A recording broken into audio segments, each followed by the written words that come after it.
Welcome back to the Infinite and Beyond MIT Alumni Show. We have a special guest with us, not quite an alumni, but a current PhD student at MIT. Andrea Howard's with us. Andrea, how are you? I'm doing so well. Thank you for having me. Amazing. It's great to have you, Andrea. Now, of course, I wanted to ask you this just before we were recording, so I'm going to ask you now. Can you tell us, so you're taking a PhD in political science at MIT. Can you tell us what you're researching? Absolutely. I feel like taking is an appropriate verb there to describe the experience because I'm taking on a lot, right? I am, despite a career of being a practitioner in international relations and through a military lens, quite the lift in terms of getting indoctrinated in the actual scholarship surrounding international relations and delving into more of a security studies niche as well. But specifically within that security studies realm, I'm trying to bring my time aboard submarines to bear and to write about the cross-national look of submarine capabilities through the lens of what that provides for second strike survivability. So to make it a little more transparent for the average listener who doesn't delve into the nuclear triad on a daily basis, states make decisions about where to base their nuclear weapons if they have them, and that's between a triad at land, in the air, or at sea on submarines. And so what I'm really delving into is, well, how do states make that decision and what allows them to not only build a good submarine, but to trust the operators on board with some of their nuclear triad assets? It's quite the heavy conversation. I'm down in Costa Rica, of course, and I don't believe they have a military. However, in fun fact, Costa Rica was actually the first country in the world to declare war against Nazi Germany. So Hmm. that's a fun fact. I don't even think Germany probably could have located them on a map in 1939, Sure. but it's a fun fact for everyone out there. Hey, right side of history in many regards, best geographical take hold down there in Central America. Certainly, yeah, it's great to know that they also stake the claim on the other side of the Nazis. Yeah, absolutely. So, Andrea, you're for folks who are watching this on video, they can see the Navy hat. And obviously, you're a nuclear submarine officer as part of the Navy. Can you tell us on your journey from the U.S. Naval Academy all the way to MIT? Yeah, absolutely. Well, just for starters, I want to say that I positioned myself in front of this very official looking whiteboard, despite being a nuclear submarine officer. I didn't actually look at what's back there, nor can I explain it to you, but it's providing this beautiful backdrop of like peak MIT vibes, right? I've got That's some right. You got to get some that math in the kind of background. nonsensical math for the folks not on video. But I think it's helping it enhance the aesthetic that I've known what I've wanted to do my whole life, and I've followed that path perfectly. But no, like most people, I would say that I've been forged by a bit of luck, a lot of drive, but ultimately just really good communities of folks who've helped vector me into just tremendous opportunities. And all really without having to pay a cent for any of it. So I come from Atlanta, Georgia as my origin story, but my family was kind of, I guess, reverse carpetbaggers, maybe is what you would call them. They came from the north to the south and in the 1990s with the big Bell South push. And so we were kind of this like diversification effort for Atlanta, like in that time frame. And by virtue of having grown up there, I was exposed to just so many diverse cultures. It was like studying abroad every day in high school. And underpinning all of that too, I would say I have a storied, familial history of folks who served in World War II. So, I had this like desire to kind of see the world. And it was coupled with this like very pure 90s, early 2000s patriotism. I think before like we really delved into what it means to have a more partisan nation. And so that led me to explore the United States Naval Academy as one option for education. I loved the holistic narrative of not only getting a comparable education to that of the Ivy Leagues, but also getting some of the throws thrown at me of leadership and to be able to experiment with what kind of human I wanted to be as I moved through the world and some of the world's most complex machines. So from there, I thought I wanted to fly. And like I said, I've been fortunate to be graced by just good communities of people. And I really found that my soul was gravitating towards submarine service. I think any rational person would say, like, what does that mean? How could you want to go live on these metal tubes under the water with the same group of folks, smelling recycled parts and drinking recycled water from the ocean? And what I'll say is that kind of like the same calling I think for a lot of people at MIT. There's this shared values of contributing to a higher purpose of like what the human body mind can do, but ultimately in an environment that's collaborative as you're doing this really hard stuff. It's where the nerds go in the military, to the submarine force. So I was called there. But before I even commenced my training, I was able to do a Marshall Scholarship in the UK and spend 2 years getting master's degrees in an international environment that allowed me to really reflect again as to what it meant to be a custodian of the US military into a more international context. And all of that has really come to bear after 3 different crews of submarines, getting to serve most recently as a navigator and operations officer on one of the more acoustically superior kind of test submarines in the fleet. I'm now at MIT, and all of those skill sets from talking to different folks at the lunch tables in Atlanta to living abroad in the UK to being an engineer in practice on a daily basis on a submarine have allowed me to be really discursive with all the rich communities at MIT. And while I am formally studying political science, which I like to say is kind of like the engineering of people, like how do people function and individually and as groups. Yeah, it's been just such a treat to explore that from a more academic perspective while hoping to continue to be a practitioner in that for the rest of my life. What's it so tell us a little bit more, like, what's it like living on a submarine? It's a weird time. Yeah, so it really there are like these moments I'll say when I'm driving a submarine and I'll just kind of pause and like reflect with one of the junior officers who's standing watch with me or one of the enlisted sailors and say like, "Hey, it's pretty crazy. Like we're underwater right now. We're driving a submarine." Because it you get so into the day-to-day minutia, I think, of what that entails, from like this technical and social perspective that it's like an alternate reality from a really practical perspective to answer your question. There are 3 watch teams aboard a submarine. So the 24-hour day gets divvied into 8-hour chunks.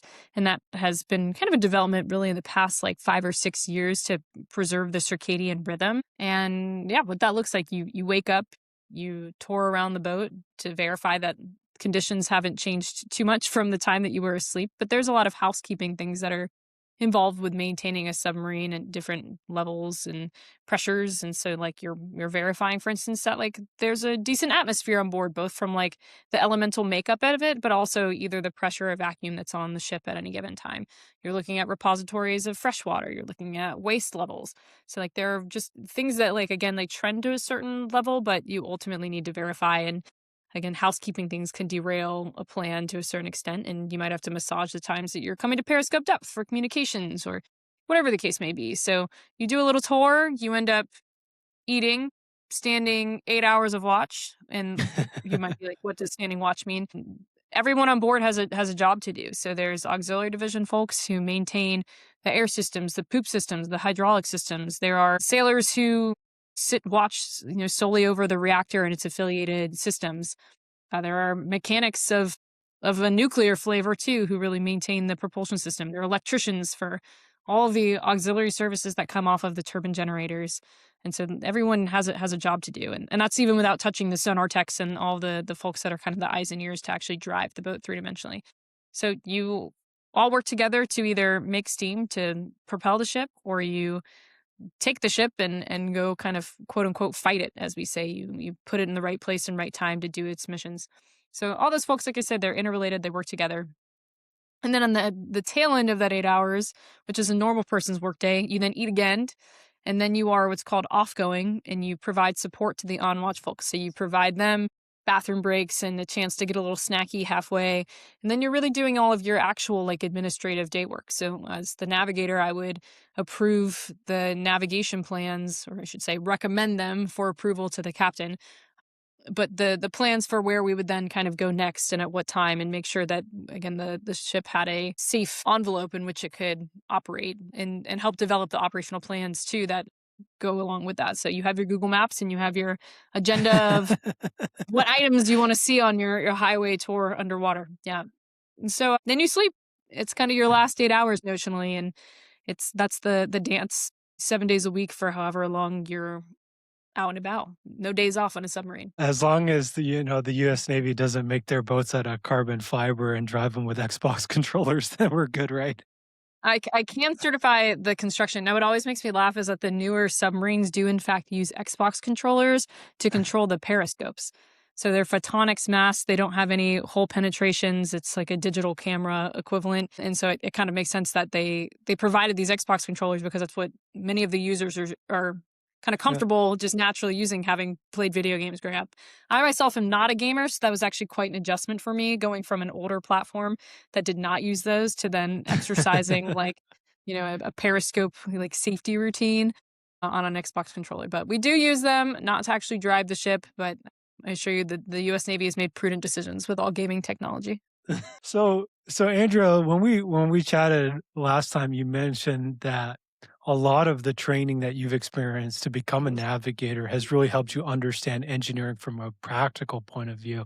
Do you want to share that with the folks out there? Yeah, I love that the mascot of MIT is like the beaver nature's engineer. It kind of, I think, represents like the journey here for a lot of us where you are quite niche at your particular thing. You can like, you know, munch on the wood for your particular like your particular area of expertise faster than any other beaver in the world. But ultimately, like you're still able to kind of like move around the beaver quality colony and still like talk with other beavers and communicate with they're working on their own little side hustles and main projects. And so, like even though again I am an engineer in practice and am certified by Naval Reactors to serve in that capacity on a submarine, what's been really delightful is just seeing that those engineering principles are translatable across different people's projects. So the one that I think stands out most to me of like direct relevance to the submarines. I was talking with a mechanical engineering PhD student who's working on a project wherein she is aiming to use laser technology to make micro adjustments in satellites' positions out in space. And it's all based on the timing of how fast it takes for a laser to go out and back and be reflected by, one of these mirrors back to the original kind of body. And then that will allow it to determine, has it shifted slightly or if not, are we still like on a good place and how do you maintain that position? And I was like, that's essentially the same principles that underscore like an inertial navigation system on a submarine. It's all about lasers and mirrors and timing.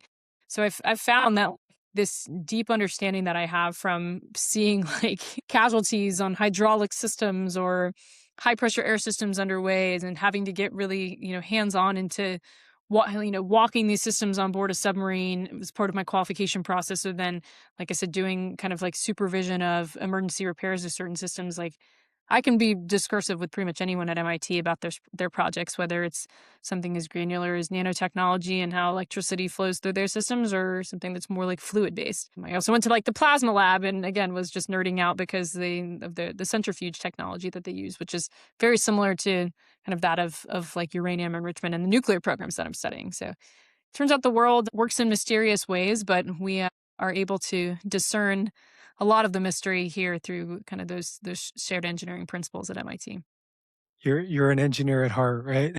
Engineer at heart. Like I said, I am a certified nuclear engineer from Naval Reactors. I just don't have any formal education, no master's degrees or PhDs that will have that stamp on it.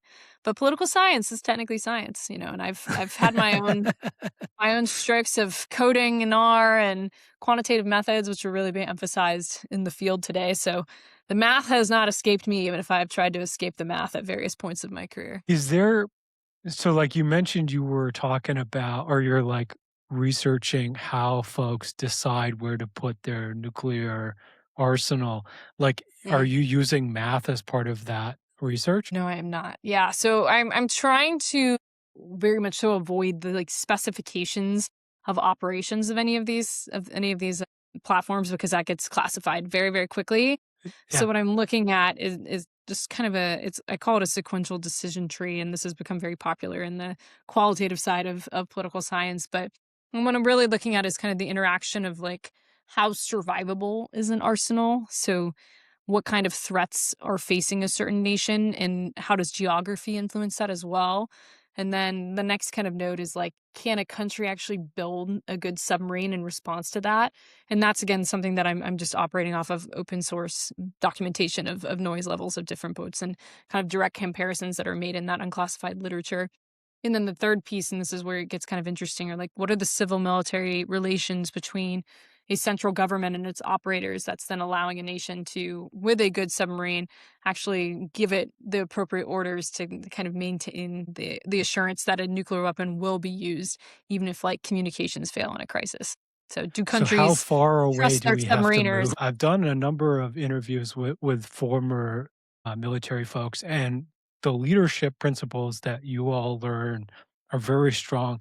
Can you tell us a little bit about, like, what makes a great leader and, like, what are some of the leadership principles that you learned in the Navy? Yeah, I'm gonna resist the urge to just give you Admiral Rickover's like 7 principles of watchstanding.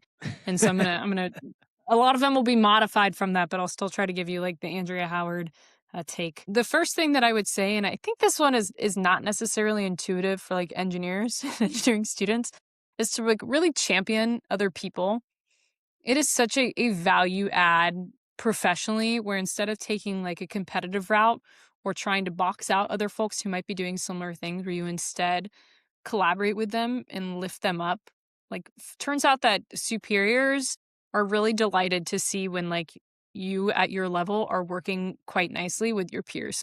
So, I mean, even at the PhD program here, like I have kind of a work best friend, and even though like academia is kind of marketed as this like very competitive place and job markets are tough right now, like our faculty have given us feedback that like it's really delightful to see us working together really well. And then there are 2 other women in the program. So all 4 of us kind of like move as a unit between like different lectures and classes. And folks are like, oh, like the Fab Four are together again. And it's like, yeah, of course we are. Like we're gonna have each other's backs. And that reflects really positively on all 4 of us, right? So like, don't resist the urge to collaborate and in fact, like intentionally champion other people, and it will reflect better on you as in terms of how you work in an ecosystem, whether it's a lab or industry. Like folks like collaborators and good team players.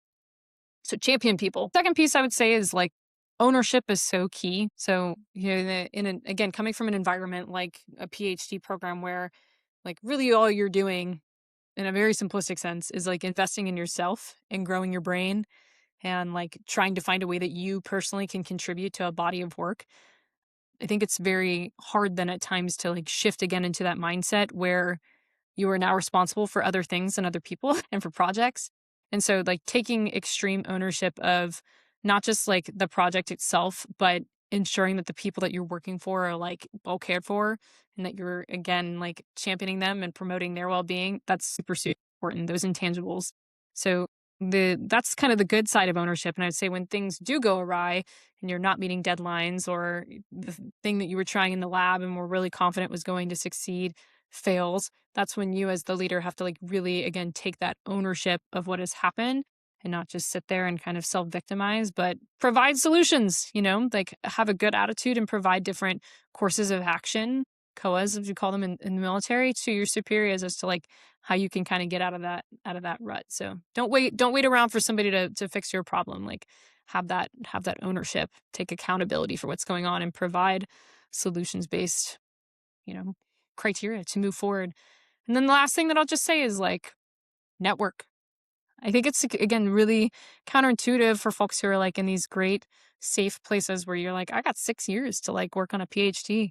I'm gonna do me and perhaps network within my own little circles. But like the nation and world are so hungry for storytelling that's positive, that's constructive, that's highlighting like cool things that people are doing with a conscience. And so I would just say like start your LinkedIn now and like chip away at figuring out what kind of stories you want to tell in the world. Like we kind of say in the submarine force, like I was the navigator, which meant I had like quite a lot of actual functional hats underneath that. I controlled like I shouldn't say I controlled. I was in charge of the radio men who communicated off whole like the great things that we were doing. It's kind of like the notion of like if a tree falls in the forest but no one's around to hear it, did it ever really happen? Like it's kind of the same thing I would say in the digital world that we live in today. Like if you're doing great things but no one's hearing about them, like did they ever really happen? I would argue like yes, insofar as you're changing the lives of the people around you and building them into those good citizens who will help tell those stories. But like that's such an invaluable skill set as we're also interconnected. And like you and I met on LinkedIn, Rob, and We like did. the connections are just so fruitful, right? And so I don't know beyond this podcast if like what the universe will manifest for you and me, but like there's a chance that we'll find something to collaborate in the future. So like why shut the door when, it's so easy to just push it open and work on those connections. So in conclusion, three things, which are to champion others, take full ownership, and to connect with people. That was a great 5-paragraph essay You this is with the the danger of conclusion inviting on a statement. political scientist. I can talk for days, I can talk about the science of people for days and all the crazy bad things that they've done in the past, but what incentivizes them to keep moving forward for a good world as well. No, I love this.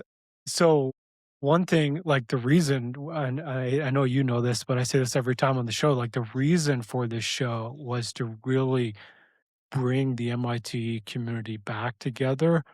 because it's something that I didn't know when I was in college, but it's something that I've learned on the way. And you're right, is like people are the true magic, and it's like those relationships help you move forward with whatever you're trying to do, and you can help them with whatever they're trying to do.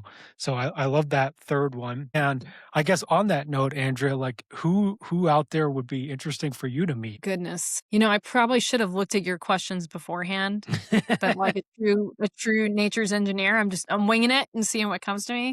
People that would be helpful for me to meet. I mean, the beauty again of connecting is like I've met so many incredible people. So like I'm pretty closely connected with like the submarine force leadership. That's huge, right? We're a pretty close-knit community. Mm. I love to stay engaged in like the civil affairs of the places that I've lived. So I kind of consider like Hampton Roads, Virginia to be home, most notably like Virginia Beach area, I would say. And I just like had a lovely coffee with like the mayor of Newport News, where I constructed a submarine before coming up north. We had a coffee the other day, and that was fantastic. I'm a huge WNBA fan, so maybe selfishly, I would just say I'd love to meet some WNBA stars. Get to hang out with Asia Wilson and Angel Reese. Like, I'd be down for that. Maybe a little Caitlin Clark coffee too. But yeah, and I'll say too that like it's not even um like at MIT. Like I feel like people are inaccessible. Like President Cornbluth is at events all the time. I've met her too and chatted her up. So I guess like political heroes can I like resurrect someone from the dead? I'd love to hang out with George Washington and Abraham Lincoln and hear about their hot takes on today's state of the nation. But I think they would say what I feel, which is that like these types of conversations that you and I are having are the saving grace of this great project. Like anyone can connect and keep the legacy going. So it's kind of a cop out. I didn't really answer your question. I guess like have a Well, career as the a politician WNBA are after maybe huge if I fans of the yeah. show. All the WA superstars are listening right now. I hope so, man. Yeah, link us up. Link us up. No, it's yeah, it's a great. I mean, I love the MIT community. I think everyone in it is really phenomenal, and yeah, like I think the biggest thing is it's that kind of that delta, right? And even there's a new book out of Stanford from one of their graduating seniors who was talking Yeah. about like the power networks at Stanford. And so I mean, that's something that we need to create more of is our own power networks. So yeah, we'll make some introductions. I got to ask you this question, and it doesn't have your answer doesn't have to be political. But of course, I wrote the book Capitalizing on Chaos, so I have to ask you, with all the chaos in the world, how can we capitalize on it? Yeah, there you go. Yeah, I by nature, my answer cannot be political. Got some nice restrictions on active duty personnel in that regard. So just to be clear, if anyone was wondering, I'm speaking of my own accord today. But how do we capitalize on the chaos of the world? I'm just gonna do the imitation is the best form of flattery and take a page from Tom Friedman's book, Thank You for Being Late. So he focuses on like two principles. The first, which you will love as an MIT alum, is called STEMpathy. And it's just the smushing together of STEM, science, technology, engineering, math, and empathy. And what that means is that as you're a practitioner of these fields, like the same themes we've been talking about through this whole conversation, that you're like thinking empathetically about the effects of those things, but you're also trying to foster communities in which like new people can enter those conversations and have the same opportunities that you had to engage in like innovation and technological greatness. So I would say that's one, is to be STEMpathic. And then the second thing, and he's from Minnesota, so he just champions communities like Minneapolis, is to invest in community building.